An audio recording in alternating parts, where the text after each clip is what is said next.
Nagdala na naman ng hapunan ang lumpo. Siya ang aming punong siruhano. Nasugatan ang kanyang gulugod nang iligtas ang kanyang asawa. Kawawa naman. Ano? Sofia, ang asawa niya, ay anak ng vice-direktor. Ngayon, mag-isa siyang natutulog. Ang mga medikal na dokumento niya ay nanalo ng mga parangal. Naging direktor siya at pinakasalan pa rin siya. Kahit papaano, ang mga dokumentong isinulat ko para sa iyo ay makakatulong sa iyo. Kasama mo pa ang lumpo na iyan, hiwalayan mo siya. Papa, hindi ko pa siya mahihiwalayan. Ang kanyang pinsala ay hindi na magagamot. Pabigat ka. Pabigat ka. Busy ako. Ibababa ko na.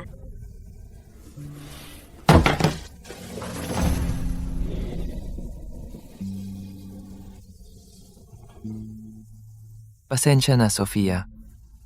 Sa lahat ng taon, ako ang nagdala sa iyo ng lahat ng pintas na iyon. Ginoong Gu. Operasyon sa gulugod. Mataas ang panganib. 90% na tsansa ng kamatayan. Nagpasya na ako na si Sofia ang mag-opera sa akin. Sofia, magpahinga ka. Babangon ako. Hindi ako magiging pabigat sa iyo. Hindi kita ipapahiya. Si Papa ay mainipin. Sa mga medikal na dokumento niya, mananalo ka ng pambansang premyo. Pagkatapos, hiwalayan ko siya. At sasama ako sa iyo ng hayagan. Salamat, Profesor.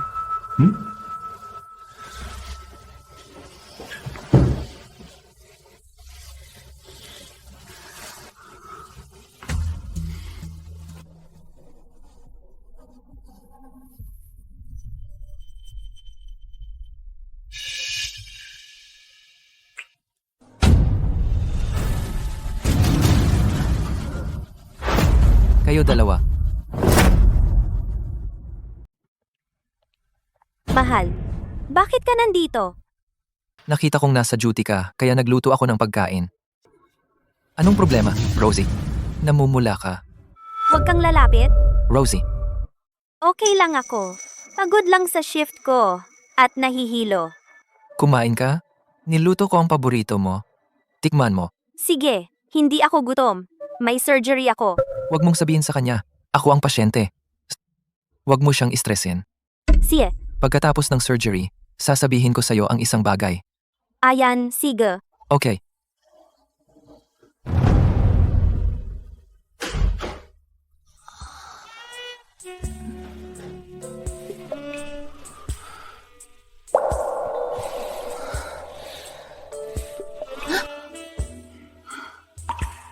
Profesor, hindi pa ba kita nasatisfy hanggang ngayon? Gusto mo pa ba ng pagkain niya? Selos ka? Tanga, para lang may kasama. At tumutulong siya sa thesis ko. Kapag nakaset na ako, itatapon ko na ang lumpo. Tyler Gu, ikaw ang paborito. Ano, sa akin ang asawa mo. Sa akin ang credit. Sa paanan ko. Relax, Leo. Hindi pa ako naging sa kanya. Sa'yo lang. Magkakaroon tayo ng baby.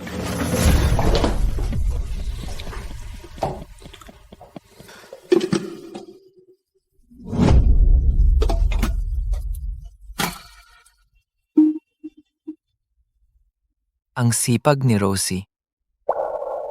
Hindi dapat ako nakinig kay tatay at itinago ito. Pagkatapos ng surgery, sasabihin ko sa kanya. Papa, Anak, bumalik si Nina ngayon. Ang welcome dinner. Halika dito. Papa, hindi ako makakapunta. Magpapa-opera ako sa spinal. Loko ka ba?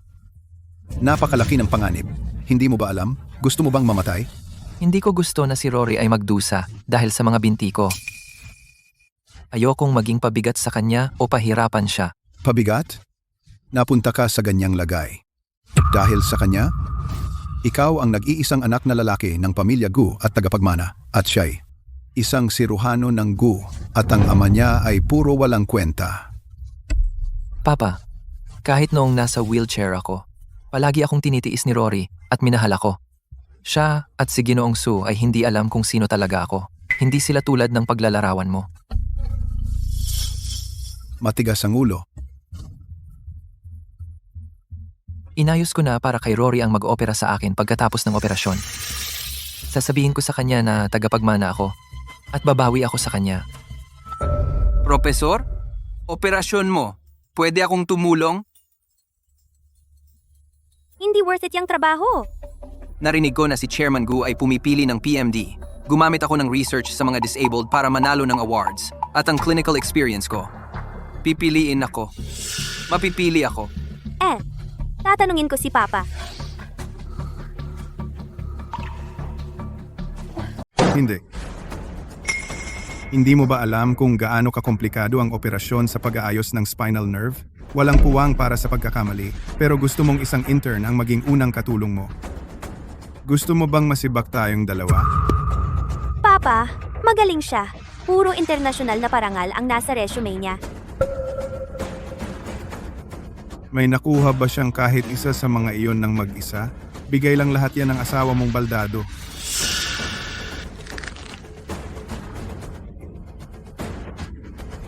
Wala akong pakialam sa ginagawa ninyong dalawa sa pribado, pero ito ay hindi pwedeng pag-usapan. Tito, alam ko pong nag-aalala kayo sa mga panganib. Pero kung makakatulong ako sa high-risk na operasyong ito, magiging PMD ako ng pamilyang Gu.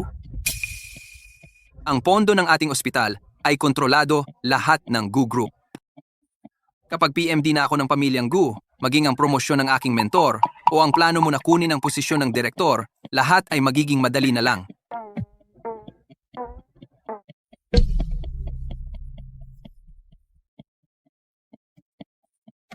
Sige, pumayag na ako. Tandaan mo, bawal ang pagkakamali sa operasyon. Huwag kang mag-alala, Papa. Ang predicted success rate ng operasyon ay 10% lang. Sigurado ka bang gusto mong ituloy ito? Oo. Tiwala ako sa kanyang kakayahan. Dapat ba nating sabihin sa kanya ang mga chismis na kumakalat sa ospital kamakailan? Kalimutan na. Huwag na nating banggitin ito bago ang operasyon. Aayusin ko na ang lahat para sa iyo. Mag-focus ka na lang sa operasyon. Salamat.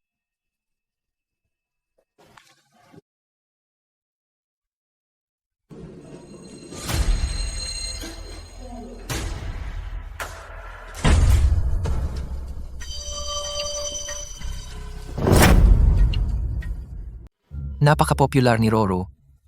Lahat ay nakakasundo sa kanya. Ginoong Gu, bago ang operasyon, kailangan mong tanggalin ang singsing sa daliri mo. Oo, naghirap ka sa mga nagdaang taon. Kapag tapos na ang operasyon, sasabihin ko sa iyo kung sino talaga ako. Ipapaalam ko sa lahat. Ikaw ang manugang ng Gu Group. Pakiusap, ingatan mo ito. Huwag mo itong mawala sa anumang pagkakataon.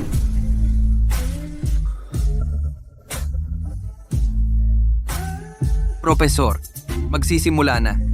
Mahuhuli tayo kung hindi tayo pumunta. Ang pasyenteng operahan ay pumili sa akin. Ano naman kung mahuli tayo? Ang tatay ko ang deputy director. Dito, bukod sa director at sa mga pinuno ng Gu Group, walang nangangahas na hawakan ako. Hayaan silang maghintay. Yung gago. Talagang mapanganib siya. Paano kung may magkamali? Tito Gu, payagan mo po akong operahan si Tingge. Ikaw? Noong nag-abroad ako, nag-specialize ako sa neurology. Para isang araw mapagaling ko si Tingge. Magpahinga po kayo. Mayroon akong malawak na klinikal na karanasan. Kaya kong garantiyahan ang 100% na tagumpay. Magaling. Nina. Salamat.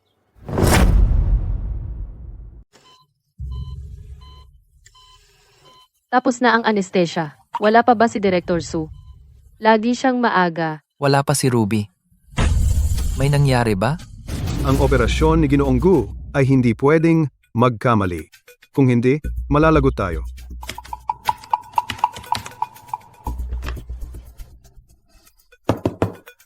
Kunin ang listahan ng staff para sa operasyon ni Director Su. Susuriin ko ito.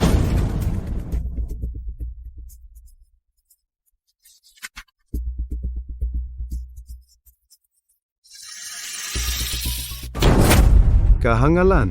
Si Leolin, unang katulong? Sige, hanapin sina Ruby Su at Leolin. Oh,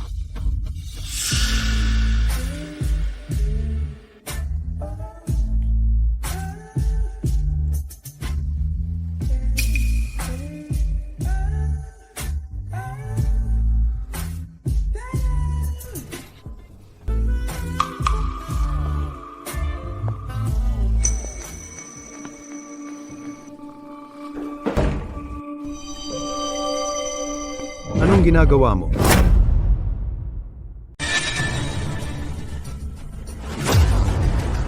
Anong ginagawa mo sa bakanteng silid? Isang pre-op meeting. Direktor, gusto niyo akong makita?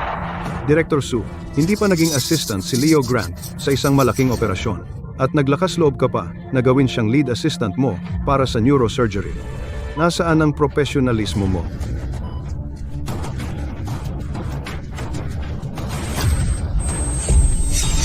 Direktor, ayon sa patakaran ng ospital, ang surgical assistant ay pinipili ng lead surgeon.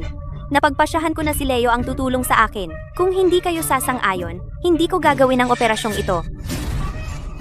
Direktor, si Dr. Su ang pinakamahusay na siruhano sa Kingshire. Kung hindi igigiit ng pasyente na siya ang manguna sa operasyon. At ngayon, kung wala siya, walang ibang makakapalit sa operasyong ito.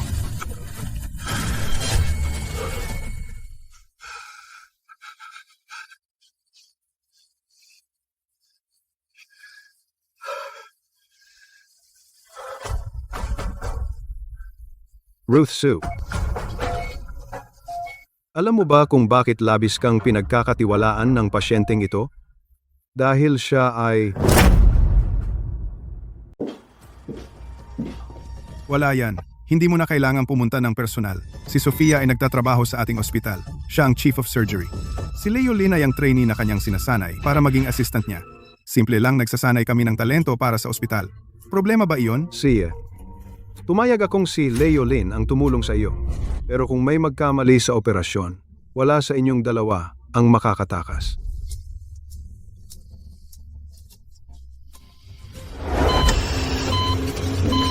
Anong nangyayari kay Dr. Su?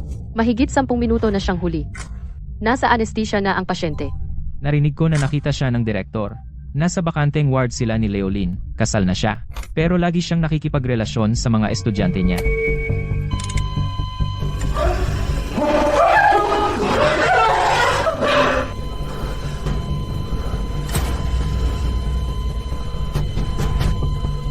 Imposible yan.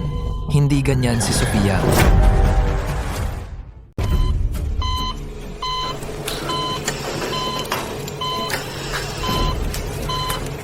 Bumababa ang blood pressure ng pasyente. Kung magpapatuloy ito, malalagay sa panganib ang buhay niya. Bigyan muna siya ng vasopressor. Wala pa ba si Director Su? Ang irresponsable naman.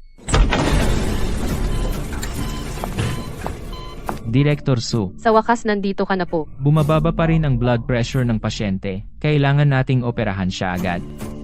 Ang first assistant ko ay si Leo. Hindi pa siya nagsagawa ng operasyon. Paano siya napunta sa neurosurgery bilang first assistant? Tama, Director Su. Ito ay operasyon sa pag-aayos ng spinal nerve. Kung magkamali siya, malalagay sa panganib ang buhay ng pasyente. Paano naman hinayaan ni Sofia ang isang baguhan na mag-opera? Sila ba talaga ay... Personal na inaprubahan iyan ng direktor ng ospital. Anong karapatan mo para tanungin ako? Kung maantala ang operasyon, sasagot ka ba? Inaprubahan iyan ng direktor. Lagi kong sinasabi na mabait si Sofia. Hindi niya ako ipagkakanulo.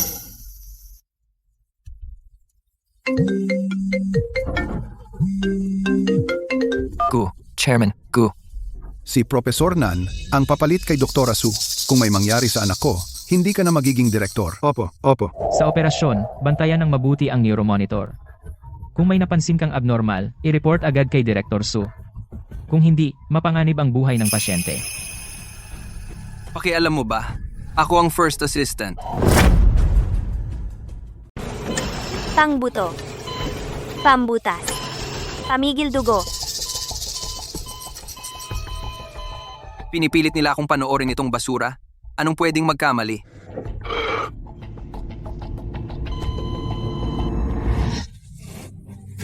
Masama. Abnormal vital signs. Hanapin ang dahilan.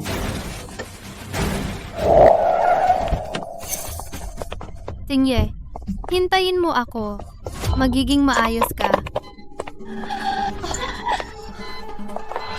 Pahinga. Sa pagkakataong ito, poprotektahan kita. Spasms mula sa nerve damage.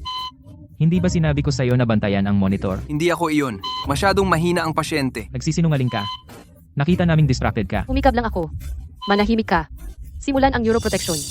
Bago maging huli ang lahat. Kung mabigo ito, tapos na ang karera ko, madadamay si Ethan, At kahit ang tatay ko, hindi kami maililigtas. Ikaw na ang bahala. Hindi ko gagawin ang operasyong ito. Ginoong Su? Saan kayo pupunta? Hindi pa tapos ang operasyon. Gago, sinira mo. Tumakas ka. Nagpapatuloy ang operasyon. Sa pasyente ang sisi. Kung mabigo ako, ang karera ko ay tapos na. Mananagot din si Leolin. Papa, tulungan mo kami. Ginoong Su, wala kaming kinalaman dito. Masyadong mahina ang pasyente. Walang kwentang mga gago. Nadamay na ako. Pagtakpan mo na yan.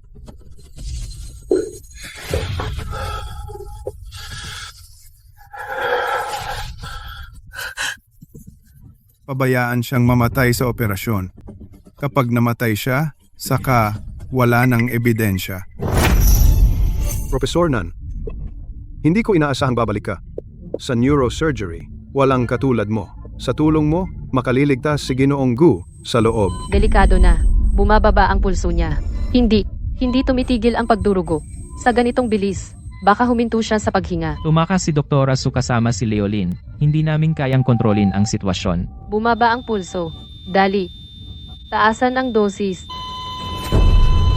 Tyler,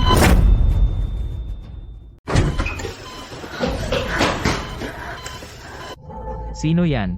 Operating room, lumabas agad. Sino ang mga taong ito? Lumabas agad. itigil ang compressions. 0.5 mg epinephrine, IV bolus. Tawagan ng blood bank. Kailangan namin ng type A blood. Umalis. Dagdag pa. Sterile sutures. Gamutin ang hemorrhage. Itong plano ay lampas sa kay Dr. Su. Sino siya? Mapagkakatiwalaan ba natin siya? Hindi. Kung walang utos, kung may magkamali, sino ang mananagot? Lumabas. Ang pakikialam sa operasyon ay krimen. Direktor, Anong ginagawa mo? Makipagtulungan kay Professor Nan. Professor Nan, ang maalamat na nangungunang internasyonal na neurosurgeon. Ang golden window magsasara sa loob ng 10 minuto. Lahat, makipagtulungan sa akin. Tapusin natin ang operasyon. Oh. Tingge, ililigtas kita. Defibrillator. Epinephrine. Naibigay na ang epinephrine. I-monitor ang heart rate niya. Mag-ulat. Gu, kailangan ayos siya o ang buong ospital ay babagsak. Ang mag-amang Su ay walang puso. Tumakas sila sa gitna ng operasyon. Kapag tapos na ito, Dapat ipaalam ko kay Ginoong Gu. Tyler, sandali pa. Kapit lang. Ililigtas kita. Kaya ko ito. Papa, huwag kang mag-alala. Maliban sa akin, walang ibang makakagawa ng operasyong ito. Kung hindi ako ang mag-opera. Hindi na matutuloy ang operasyon. Tama po, Ginoong Su. Wala rito si Professor Su. Mamamatay ang pasyenteng iyon. Tama na ang usapan. Kung may magkamali, lahat tayo ay tapos na. Kailangan nating i-check ang post-op status niya. Patay na ang ilaw ng operating room. Imposible. Hindi kung wala ako sa operasyon. Paano sila nag-ooperate pa? Imposible. Imposible operasyon sa gulugod? Ako lang ang makakagawa nito sa buong ospital. Kalmahan mo. Mabuti iyan. Anong maganda riyan? Kung ang taong nasa loob ay iligtas siya, tapos na tayo. Iligtas siya? Bukod kay Gutingye, walang operasyon na mas magaling sa iyo. Hindi kaya nang walang kwentang iyon. Hindi niya kaya. Ang siruhano ay isang baguhan. Mabibigo siya. Sa ganitong paraan, ang aksidenteng ito ay hindi na tayo aabalahan. Tama. Papa, ano ang gagawin natin ngayon? Kunin mo lahat ng pasyente. Gumawa ka ng gulo. Kung mas maingay, mas maganda. Dalhin mo ito hanggang sa punong tanggapan ng Gu Group. Gamitin ang opinyon ng publiko at isisi sa kanila. Halika't tingnan mo ito. Sinira nila ang operasyon. Wala silang pagpapahalaga sa buhay. Pinalayas nila si Dr. Su mula sa OR. Hatulan ninyo sila. Buksan ang pinto!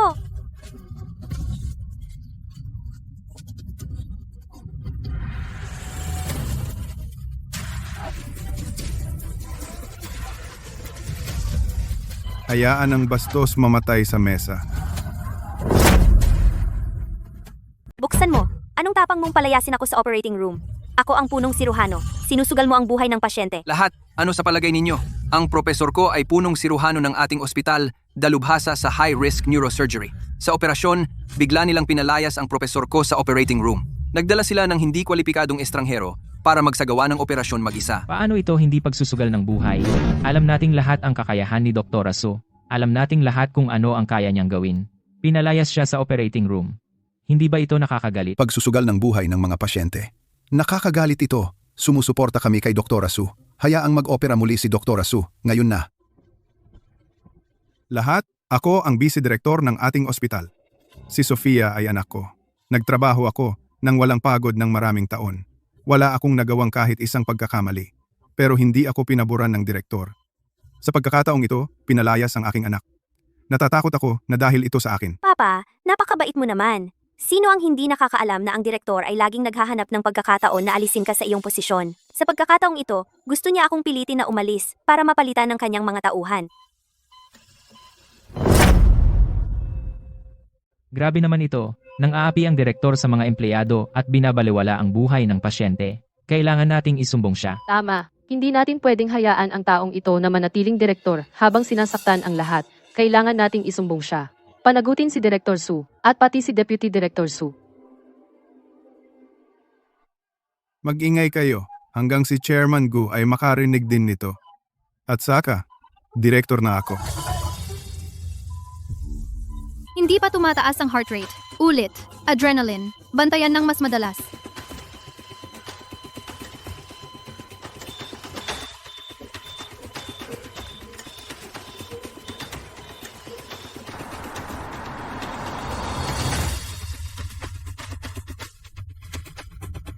Ang sakit ng dibdib ko. Hindi. Kailangan kong hanapin si Tingge. Bilisan mo. Hindi pa tapos ang operasyon. Hindi ba talaga nila siya ililigtas? Ano ang gagawin ko, Papa? Kung magiging maayos ang operasyon, malalantad ang lahat. Walang kwenta. Wala kang pasensya. Mga Ginoo, hindi magbubukas ang operating room. Hindi natin alam kung ano ang nangyayari sa loob. Ang pasyente ay maaaring nasa panganib na nagbabanta sa buhay anumang sandali. Hindi na ako makapaghintay pa. Maging saksi kayo. Ngayon, kailangan ko ang aking anak na babae, pumasok at iligtas ang pasyente. Hindi natin pwedeng hayaan kung sino man ang nasa loob patuloy na saktan ang mga pasyente. Pangalawang Director Su, sinusuportahan ka namin. Sige, buksan mo na ang pinto. Maglilib na ako ngayon. Ilalantad ko ang mga hayop na ito para makita ng buong internet ang kanilang tunay na kulay. Lahat, sumama kayo sa akin.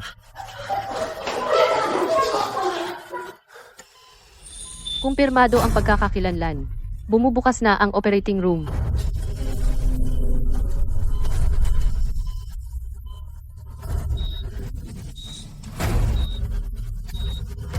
Kung sino man ang nasa loob, itigil agad ang operasyon.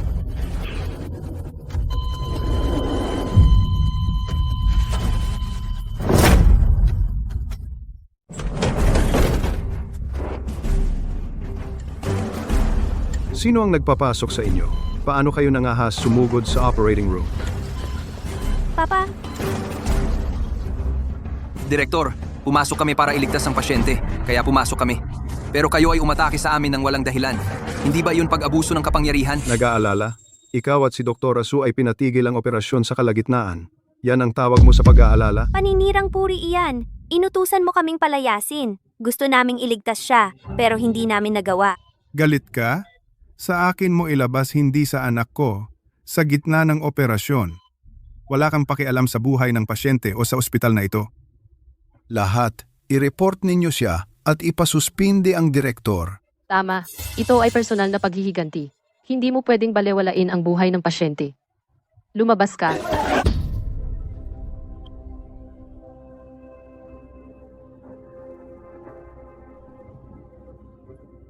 Tama na.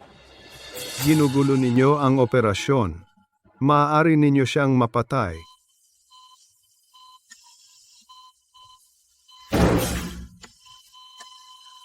Ano iyon? Ang ingay na iyon. Hindi ko kaya. Tigil, nakikialam ka na sa operasyon. Kung itutuloy mo, may mamamatay. Tama. Mas maraming ingay nakakagambala sa siruhano at nagkakamali siya. Siya ang sisisihin. Direktor, tigil. Ako ang siruhano. Bakit hindi ako? Kung maantala tayo, mamamatay ang pasyente. Tama. Si Dr. Su lang ang makakagawa ng spinal surgery na ito. Direktor, hinahayaan mo na yang mahinang siruhano ilagay ang pasyente sa panganib ng kamatayan? Anong kalokohan? Ang siruhano sa loob ay... Direktor. Akala ko siya ay sakim, pero hindi mamamatay tao. Guys, I share it, I report, young bastard na yan. Bastard ka, Direktor. Umalis ka. Daan para kay Doktora Su. Daan.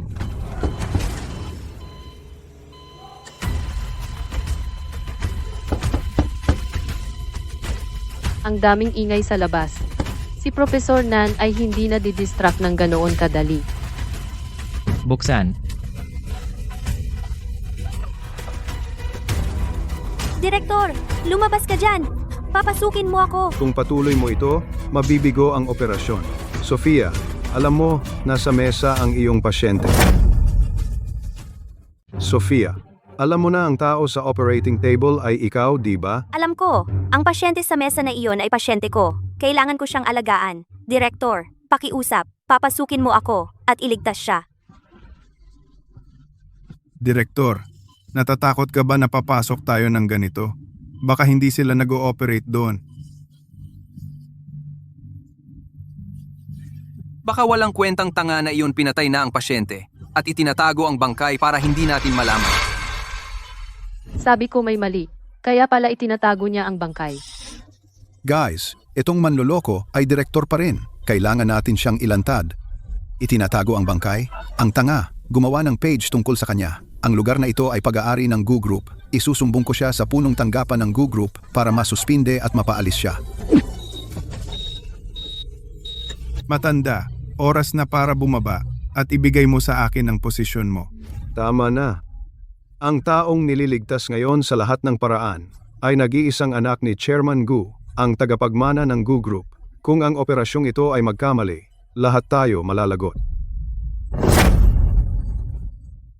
Tigil.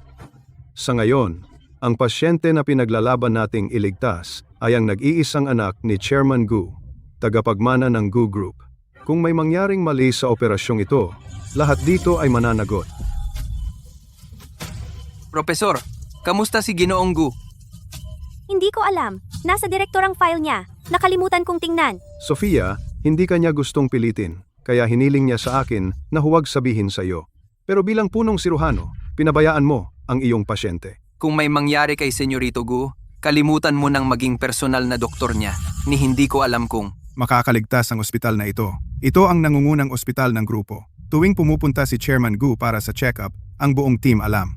At ngayon si Senyorito Gu ay nagkakaroon ng malaking operasyon. Eksakto. Kung si Senyorito Gu iyon, ang tatay ko ang bisedirektor. Paano siya hindi makakaalam? Si Senyorito Gu ay kailangang itago ang kanyang pagkakakilanlan para pakasalan ka. Plano niyang sorpresahin ka pagkatapos ng operasyon, pero sinusubukan mo siyang patayin. Director, kung malaman ni Chairman Gu na naglakas loob kang ibunyag ang pagkakakilanlan ni Senyorito Gu, ang ospital ang mananagot. Opo, Direktor. Bilisan mo. Buksan mo. Pasukin ang profesor. Buksan. Kritikal na sandali. 1 minuto na lang. Hindi tumataas ang tibok ng puso. Tuloy lang. Isang huling dosis ng epinephrine. Subaybayan siya. Nanlalaki ang mga pupil. Lumalaki ang mga pupil ng pasyente.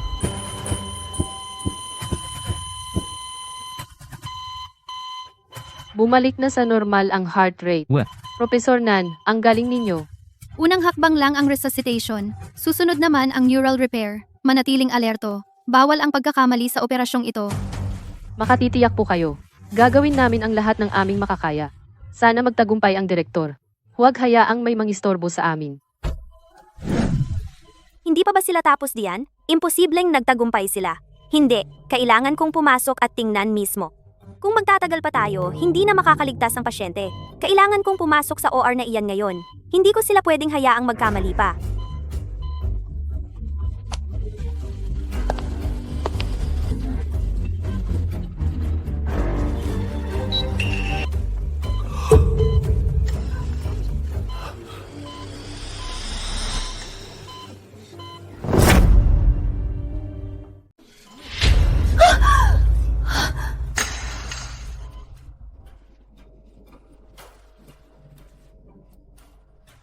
Huwag pumasok.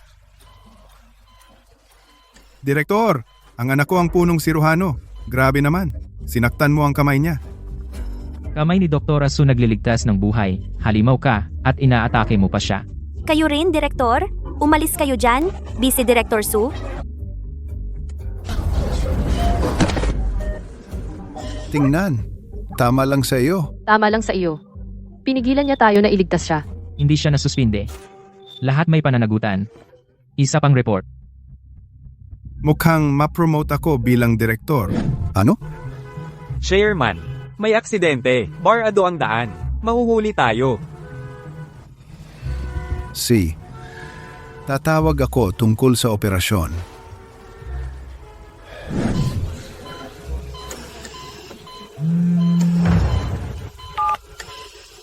Kumusta ang operasyon? Maayos ba ang lahat?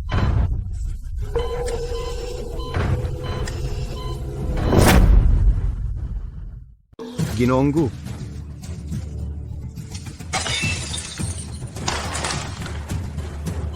Baliw ka ba? Alam mo ba kung kanino galing ang tawag na iyon? Director? Kung sino man iyon, hindi iyon dahilan para tumayo ka dyan. Pakiusap, lumabas ka dyan. Huwag mong patagalin si Dr. Su. Eksakto, ikaw na aso, lumayo ka sa daan. Umalis ka. Sabi,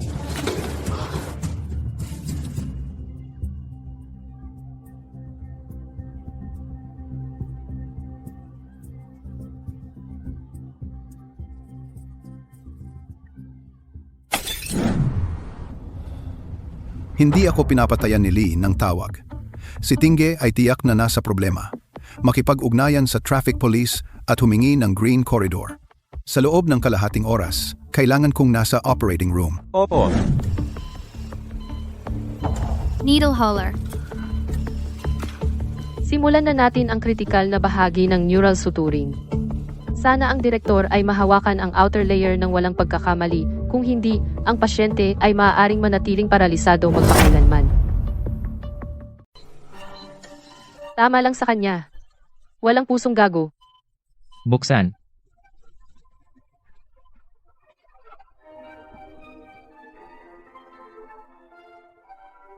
Buksan.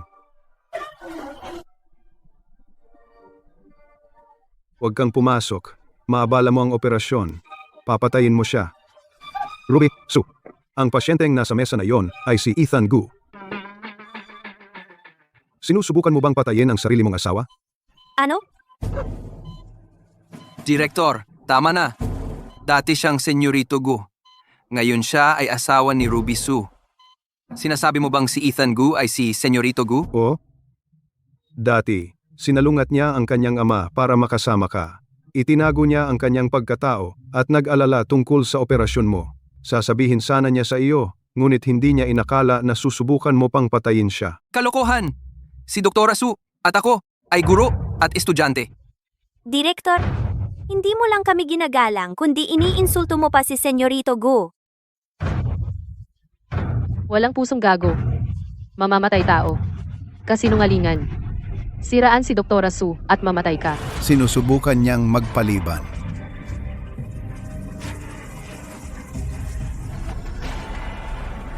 Nagsisinungaling?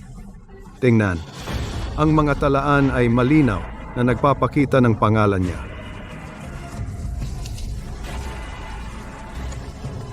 Ethan Gu.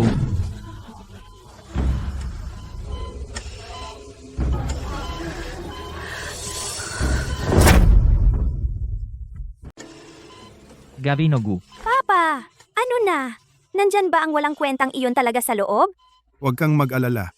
Kung mamatay siya sa mesa, hindi ba mas makakabuti iyon para sa iyo? Opo, Profesor. Patay na si Gavino Gu. Aakyat ako sa mundo at maaari na tayong sa wakas ay magkasama ng mas maaga. Sayang lang hindi ko magagamit ang kanyang trabaho sa tesis. O? Ngayon, kailangan nating tiyakin na si Gavino Gu mamatay sa operating table. Lahat, kahit anong paraan, kailangan kong makapasok sa operating room at mag-opera. Kung ang pasyente sa mesang iyon asawa ko man o hindi, pasyente ko siya. Hindi ko hahayaan na may maglaro sa kanyang buhay. Director Su ay isang muling isinilang na santo.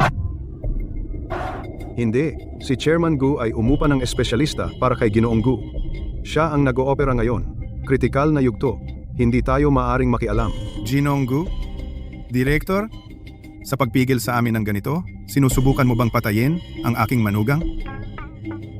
Eksakto. Siya ay pamilya at isang siruhano at pinipigilan mo pa rin siya. Ano ang balak mo? Umalis ka sa daan. Huwag mong pakialaman si Director Su. Ang pagtahi ng nerve ay nasa pinakamahirap at kritikal na yugto. Walang kahit isang pagkakamali. Isang panginginig ng kamay ay maaaring pumatay sa pasyente.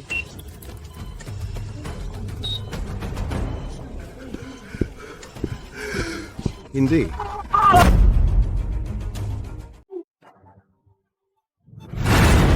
Wala na. Emergency lock ito. Tanging ang nasa loob lang ang makakapagbukas. Walang sino man ang makakapagbukas mula sa labas. Sinadya ito. Kung mamatay siya, papatayin kita. Para takpan ito, nilak mo ang siruhano sa labas sa harap ng lahat? Buwisit ka! Hindi ka karapat-dapat maging direktor!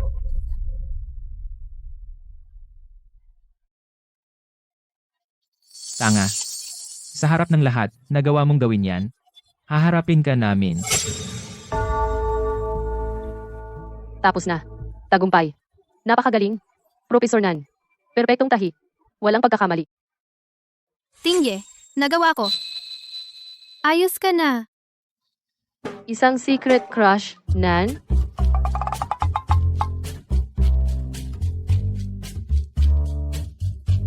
Salamat.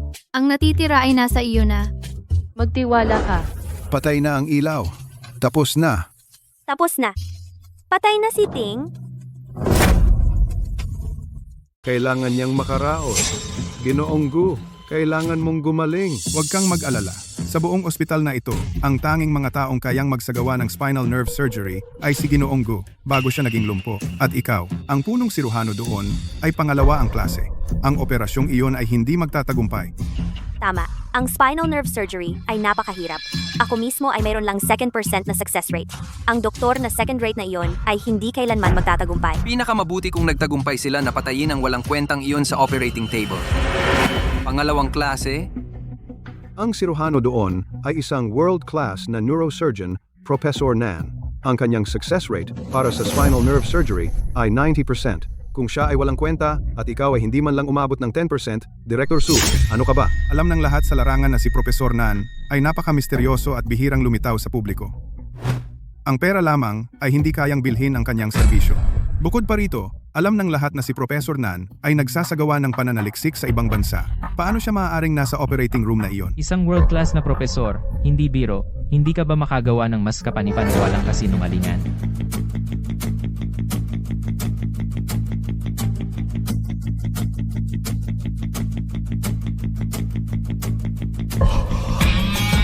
Professor Nan.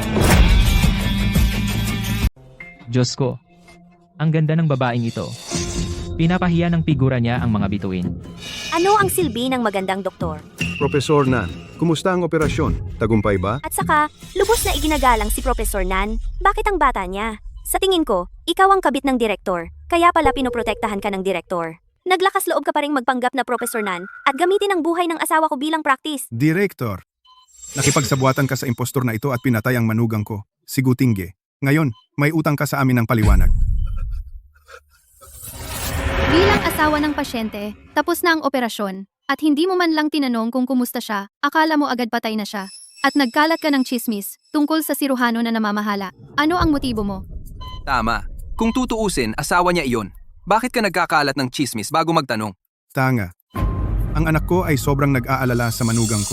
Nataranta siya at nagsalita ng hindi nag-iisip. Pero ikaw at ang direktor ay nagkasabwatan at pinatay ang manugang ko. Paano ka nangahas akusahan siya?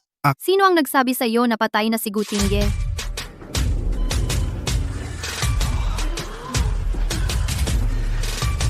Malaking tagumpay ang operasyon. Malapit nang magising ang pasyente.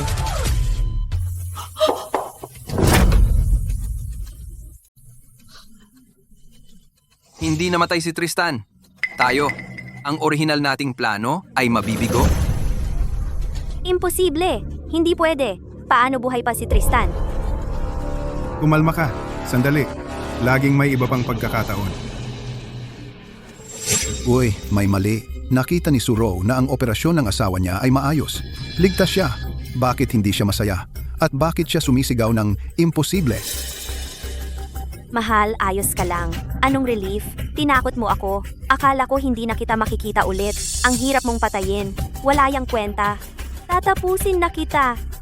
Andito ako. Hindi ko alam kung tatanggapin niya ang pag-amin ko. Nakita ko na siya.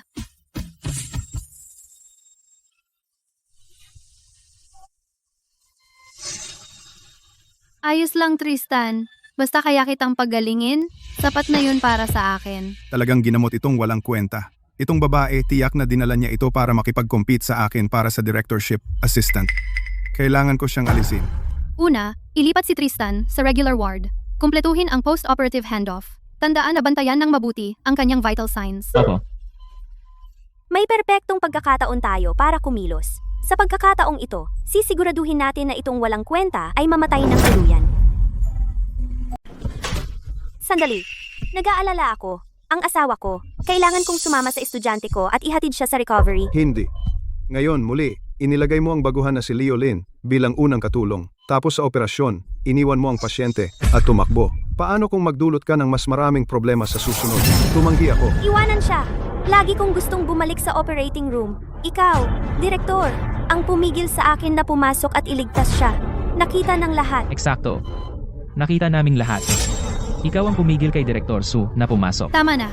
Kahit paano, ako ang nagsagawa ng operasyong ito. Ang pangangalaga niya pagkatapos ng operasyon, responsibilidad ko. Ako ang asawa ng pasyente at ang orihinal na siruhano. Ang pag-aalaga sa kanyang paggaling karapatan ko. Anong karapatan mo para pigilan ako? Mag-asawa sila. Ikaw ang doktor. Huwag kang makialam. Umalis ka. Gising na siya.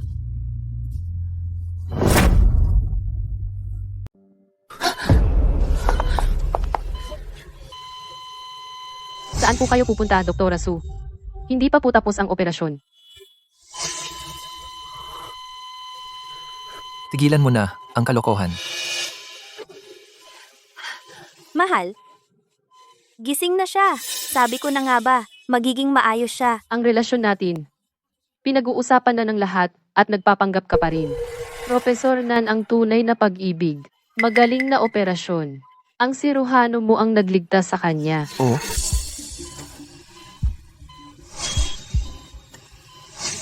Ang tapat kong pag-ibig.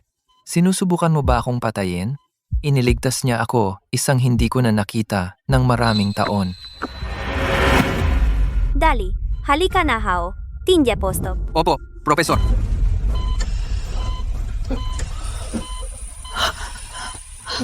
Tindya, ano yon?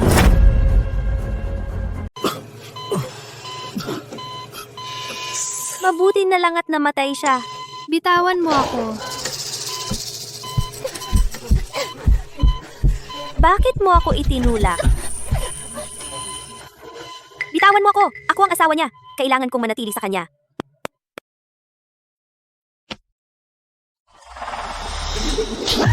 Tumahimik ka. Paano mo ako nagawang saktan? Bilang asawa niya, hindi mo kailanman inalagaan ang mga sugat niya. At bilang pangunahing siruhano niya, iniwan mo siya sa kalagitnaan ng operasyon. At ngayon, muntik mo na siyang mapatay. Kahit anong papel mo sa buhay niya, hindi ka karapat-dapat na nasa tabi niya. Matagal ko nang gustong saktan ka. Parang wala siyang pakialam sa asawa niya sa ginawa niya kanina. Mas mukhang nagmamadali siyang may tapusin. Hindi ka namin empleyado. Pumasok ka sa operasyon nang walang pahintulot. Ikaw na isang hindi sertipikadong impostor. Naglakas loob kang tanungin si Director Su? Baka bigla ka lang dinala rito dahil sumiping ka sa direktor ng ospital.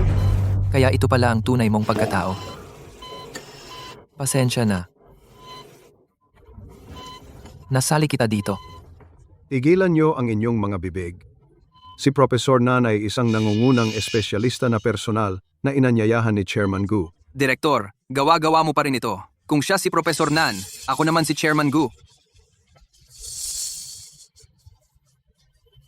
Dahil wala sa inyo ang naniniwala sa direktor. Nasaan ang medical license ko?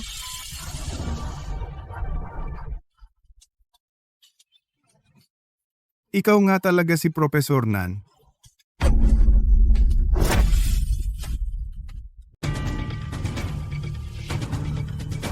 Imposible!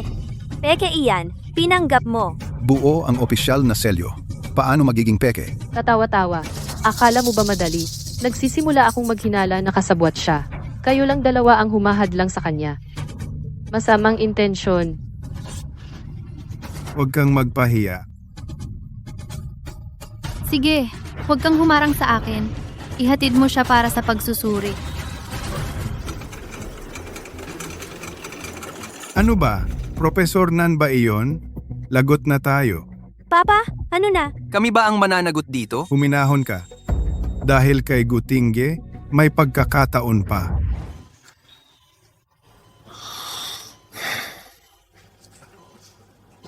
Tingge, maayos ang operasyon.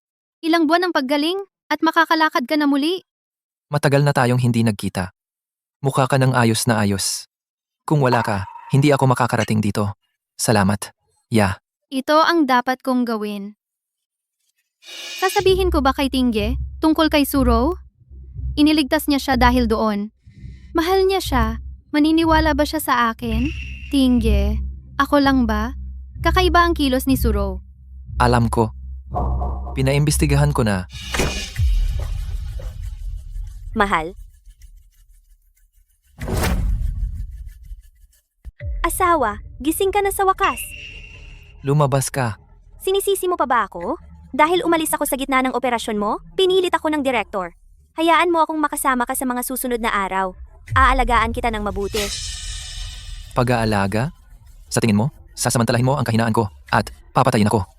Kaya ikaw, ang iyong ama at ang iyong kabit ay makakalaya. Gavin, talagang mahalaga ka sa akin. Paano mo nagagawa ang ganitong masasamang hinala sa akin? Pagkatapos ng lahat ng taon na magkasama tayo. Papayagan ba talaga natin sila na manipulahin tayo ng ganoon kadali? Ang anak ko ay taos-puso sa iyo. At may kapal ka pa ng muka para maging mayabang? Huwag kang walang utang na loob. Eksakto. Ang professor at ako ay walang iba kundi guro at estudyante. Noong nasa operasyon ka, ang professor ay labis na nag-alala sa iyo. Nag-aalala sa akin? Nakikipagtalik ba siya sa iyo? Habang sinasabi mong nag-aalala siya sa akin? Nasa atin na ang mga recording.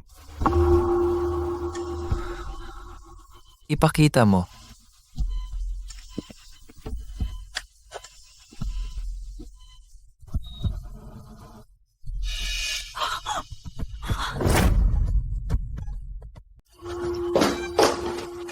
Ibaba mo na.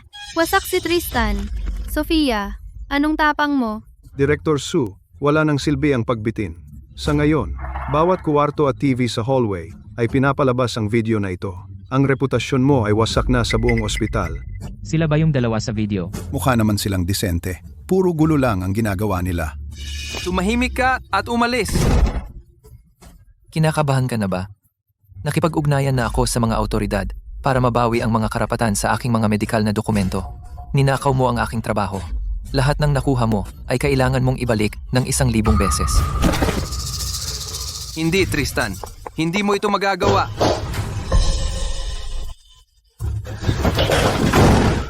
Bilang direktor, ginagago mo rin ba itong walang kwenta? Alam mo ba na ang mga ginagawa mong ito ay sisira sa reputasyon ng ospital? Kapag iniulat ito ng GU headquarters kay Chairman GU, ikaw, Director Su, ay hindi makakaligtas dito. Nandito ako para itaboy ang malas para sa kanyang anak. Hindi ako sisisihin ni Chairman Gu. Sayang, at hindi nyo pa alam na kayo mismo ay nawalan na ng kayamanan at karangalan. Ang direktor ay naglilinis ng kanyang hanay. Pinaparusahan lang niya ang mga tiwali. Hindi siya sisisihin ni Chairman Gu. Sa halip, pupurihin pa siya. Magiging tapat ako. Ang mga executive ng GU Group at ako ay may koneksyon. Kung sasaktan mo ako, lahat kayo ay malalagot. Sabihin mo nga, sino siya? Ang nag-iisang anak ni Chairman GU.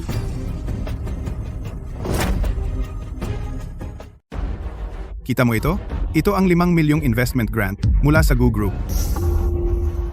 Nagpadala ako ng 5 milyon sa kumpanya para sa pananaliksik niya sa gamot. Lahat ng resources at pera na tahimik kong ibinigay sa inyong dalawa sa loob ng maraming taon. Panahon na para bawiin ang mga iyon. Ano naman kung sinubukan mong sirain ang reputasyon ng mentor ko at ang akin? Ano naman kung bawiin mo ang mga credits sa research mo? Si Tito Simon ay lubos na pinahahalagahan ng Gu Group. At hindi ka palalampasin ng Gu Group. Hindi na ako nag-aabala na magpanggap. Oo, matagal na tayong magkasama. Simula noong naging baldado ka, hindi mo man lang matugunan ang mga pangunahing pangangailangan ko. Matagal na akong nagsawa sa iyo. Ang ginawa niya ay para iligtas ka, pagkatapos ng lahat. Galit na galit ka. Baka naman gusto mo yang walang kwenta. Tumahimik ka. Sige, pumayag ako sa diborsyo. Ano? Ayos lang ang diborsyo, pero dapat maayos ang paghahati ng ari-arian ng mag-asawa. Wala kang makukuhang kahit isang sentimo sa ari-arian ng pamilya Su. Nandaya ang anak mong babae at mayabang ka pa. Nakakahiya ka. Tumanggi ka at kukunin ako ni Senyorito Gu ng pinakamagaling na abogado sa diborsyo. Sige, ganyan na lang ang paghahati. Dadalhin ko lahat ng ari-arian ko. Wala akong interes sa maliit mong ari-arian. Bahala ka.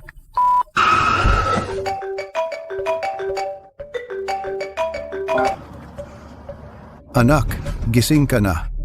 Opo, matagumpay ang operasyon. Sobrang galing. Napakaganda. Tatay, gawan mo ako ng divorce agreement. Gusto kong magdiborsyo. Sa wakas, natauhan ka na. Kukunin ko na agad ang abogado. See?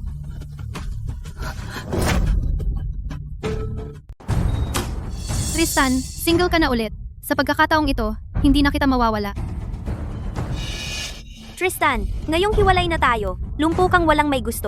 Kung wala ang pamilya, suko, wala kang mararating sa buhay. Gusto mo bang sampalin kita? Professor Nan, ngayong sumali ka na sa ospital natin, bakit sa kanya ka pa kung pwede kang sumama sa akin? Matigas siya at hindi marunong makibagay. Wala kang mararating kung susunod ka sa kanya. At sinusuportahan ako ng Gu Group. Sumama ka sa akin at marami kang makukuhang benepisyo. Hindi ako nakikisama sa mga basura. Konti lang ang alam mo sa medisina ano ngayon? Swerte mong pinayagan ka naming sumali? Huwag kang walang utang na loob.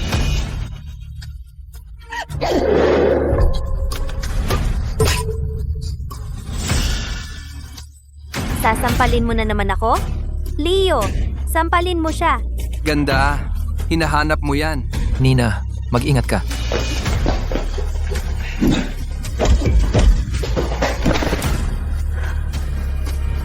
Sawa na ako sa inyo, mga asong layaw. Noong nasa ibang bansa ako, mapanganib ito. Kaya natuto ako ng martial arts para ipagtanggol ang sarili ko. Mamatay ka, bitch! Anong gusto mo? Siyempre naman.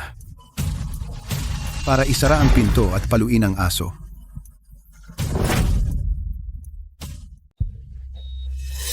Sino ka? Tatay, Gu. Anak. Kumusta ka? Masama pa rin ang pakiramdam mo? ayos lang. Akala ko importante kang tao. Kaya ikaw ang ama ng lumpo. Pakawalan mo kami. Kung hindi, tatawag kami ng pulis at isasakdal ka sa kidnapping. Itong mag-ama, pagkatapos ng ilang taon, tanga pa rin. At nanatili ka sa pamilyang ito ng 5 taon? Tatay, lahat nagkakamali. Tingnan mo ang ating Nina. Ang galing, maganda at matalino. Iniligtas pa niya ang buhay mo, anak. Ginawa niya iyon para sa iyo, kaya siya nag-abroad. Tito Gu, Bingi ka ba? Sinasabi ko sa'yo, magkasundo ang pamilya Gu at si Papa. Anong tapang mong guluhin kami? Hindi ka patatawarin ng mga Gu. Tama. Ang pamilya Gu at ang pamilya Sumo ay dating napakalapit. Ngunit ngayon, bukod sa utang, wala nang natira. Anong ibig mong sabihin? Hindi, imposible yan. Lumpo ka. Walang kwenta, walang wala. Paano kang naging taga-Gu Group? Tigilan mo na ang pagpapanggap. Napakamarangal ni Ginoong Gu. Paano siya mamumuhay ng lihim sa ospital na ito? Assistant siya ni Chairman Gu. Zhang, pinadala ka ni Ginoong Gu para tulungan ako, di ba? Ang investment ng Gu Group ay para sa akin. Sabihin mo sa kanila na pakawalan ako. Narinig mo ba ako? May pinadala si Ginoong Gu. Pakawalan mo sila. Chairman Gu, senyorito, hindi. Imposible. Siya ba talaga yon?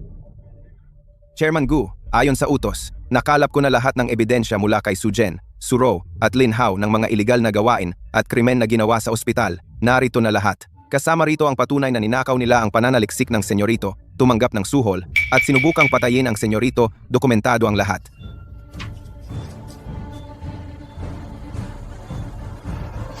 Paano nila nagawang hiyain ng anak ko? Dalhin ninyo ang 3 hayop na ito sa pulisya at parusahan ayon sa batas. Huwag hayaang makatakas kahit isa. Opo, Hindi. Ayaw kong makulong. Senyorito Gu, hindi. Mahal. Pasensya na. Patawarin mo ako. Ayaw kong makulong. Ang kapal ng mukha mo. Inubos mo ang mga taon ng anak ko ng buhay niya. Sinaktan siya ng malubha at hindi pa tumitigil. Dalhin siya. Oo. Teka, tumigil kayo lahat. Anak, naging mahina ka. Hindi mo pa bibitawan si Sue? Hindi ko hahayaan sila na makatakas dito. May ebidensya ng mga grant na ibinayad kay Sue. 50 milyong piso. Dagdag pa, nagawa nila ang pandaraya sa pagkakakilanlan at paglustay ng pondo. Sa kabuuan, may utang kayo 100 milyong piso. 100 milyong piso? Paano namin babayaran iyan?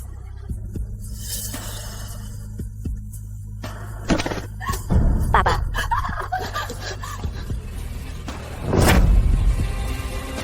Tatay, gising! Liam, tulungan mo ako. Ginoong Gu, pinilit po ako ni na Victor at Sofia Su. Hindi ko po intensyong saktan kayo. Pakiusap po, palayain ninyo ako. Sinasabi mo ba? May pumilit sa iyo na nakawin ng aking pananaliksik at manalo ng mga parangal gamit iyon? Pinilit ka nila at si Sofia? Ginoong Gu, mali po ako. Mali po ako. Patawarin ninyo po ako. Ikaw na walang utang na loob. Sa akin ka unang lumapit. Ngayong nasa gulo ka, maghuhugas kamay ka na? Akala mo makakawala ka? Tumahimik ka. Kasalanan mo ito. Ikaw at ang tatay mo ang sumira sa akin. Dalhin ninyo silang 3 diretso sa presinto. Opo, sir. Buti nga sa kanila. Papa, sa lahat ng mga taong ito, ang direktor ay tumutulong sa akin ng palihim at pinoprotektahan ako. Dapat mo siyang gantimpalaan ng mabuti. Siyempre, aasikasuhin ko ito agad. Makatitiyak ka, ang pamilya Gu ay gagantimpalaan kayo ng malaki. Salamat po, Chairman Gu at Ginoong Gu. Ginagampanan ko lang ang aking tungkulin. Ana, iniligtas mo ang buhay ni Theodore. Ang utang na loob ay nararapat sa malaking gantimpala. Paano kung ibigay ko sa iyo si Theodore bilang pasasalamat na regalo? Papa, huwag mong ilagay sa alanganin si Ana. At ikaw? Kung pumayag siya, pumapayag din ako. Mukhang malapit na akong magplano ng kasal ng aking anak.